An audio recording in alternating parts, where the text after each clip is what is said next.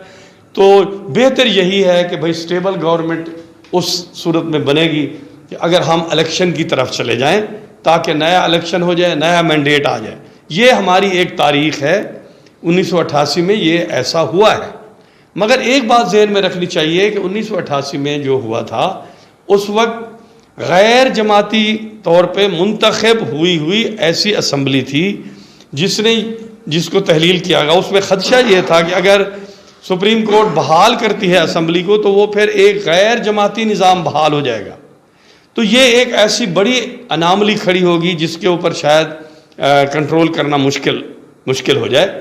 پھر نیا Pakistan martial law سے باہر آ رہا تھا، صدر ضیاء الحق حادثے میں ہلاک ہو چکے تھے. تو اس کی وجہ سے یہ سمجھا گیا کہ بہتر ہے جمہوریت کو راستہ دیا جائے.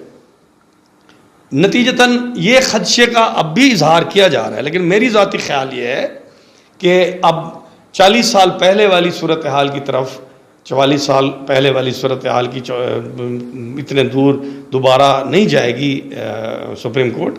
اور ڈیفینیٹلی اگر آئین کے مطابق چیزیں نہیں ہوئیں تو ان کی خواہش اور کوشش یہی ہوگی کہ اسمبلی بحال ہو، حکومت بنے، کیونکہ ابھی 1.5 سال رہ گیا ہے. اس کے بعد الیکشن آنے والے ہیں، اور پھر الیکشن کمیشن نے بھی صدر صاحب کو یہ لکھا ہے کہ ہم 7 مہینے کم از کم ہمیں چاہیے ہوں گے الیکشن کی تیاری کے لیے. ہم 3 مہینے میں الیکشن نہیں کرا سکتے. تو الیکشن کی طرف جانا بھی اتنا آسان نہیں ہوگا، اس سے اور مشکلات جنم لیں گی. تو بہتر یہی ہوگا کہ ہم دوبارہ اسمبلی بحالی کی طرف جائیں اور ہم عدم اعتماد کی طرف جائیں اور ایک نئی گورنمنٹ فارم ہو، اور ہم اسی آئینی پروسیس کو اور قانونی پروسیس کو اور جمہوری عمل کو آگے بڑھائیں. ناظرین، یہ تھے پروفیسر اکرم ایرانی صاحب جو ایک پریڈکشن دے رہے تھے جو کچھ دیر کے بعد ڈسیزن آنے والا ہے سپریم کورٹ کا. ہماری بہرحال خواہشات ہیں کہ آنے والے دنوں میں ہم انسٹیبل نہ ہوں، سٹیبلٹی کی طرف جائیں، تاکہ جس عذاب سے ہم گزر رہے ہیں، جس اذیت سے ہم گزر رہے ہیں، ہم اس سے چھٹکارا حاصل پا سکیں. آج کی بیٹھک میں دونوں مہمانان گرامی جناب پروفیسر حمید اصغر فیق، پروفیسر اکرم ایرانی صاحب، آخر میں جناب پروفیسر حمید اصغر فیق سے کہوں گا.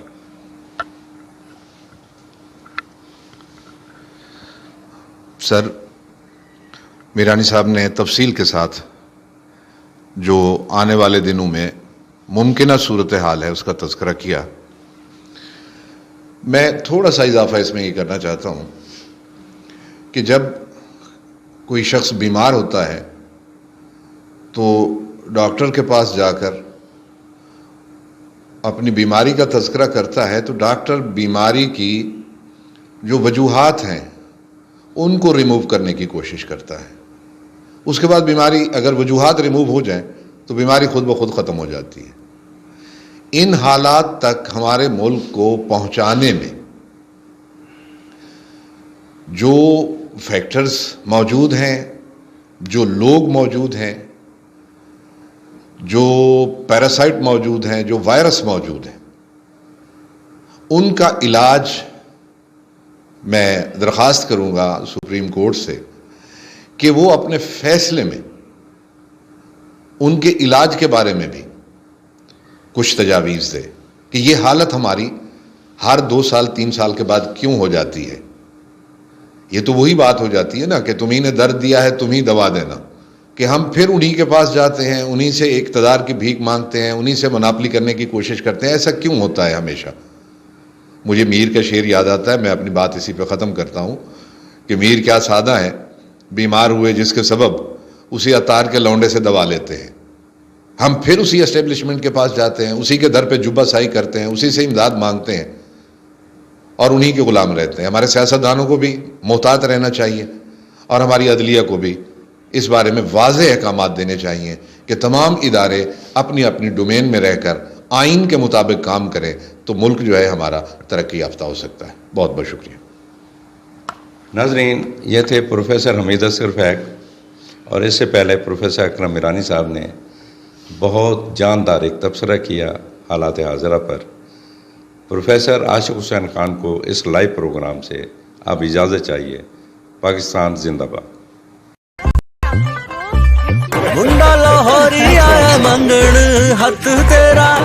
ویسے لڑکا کرتا کیا؟ آنٹی جی کرنا کیا ہے، زمینیں جو ہیں اتنی زیادہ. اتنی زیادہ؟ نا جی اتنی زیادہ. امی جی لگا لیا نا داغ زیادہ. زیادہ داغوں کے لیے میرا 10 والا بونس. بونس؟ جی، 10 روپے میں سب سے زیادہ پاؤڈر. بنائے جھاگ زیادہ، نکالے داغ زیادہ. خوش رکھے گا اسے. کتنا زیادہ؟ سب سے زیادہ. واہ، کیا بات ہے بونس کی.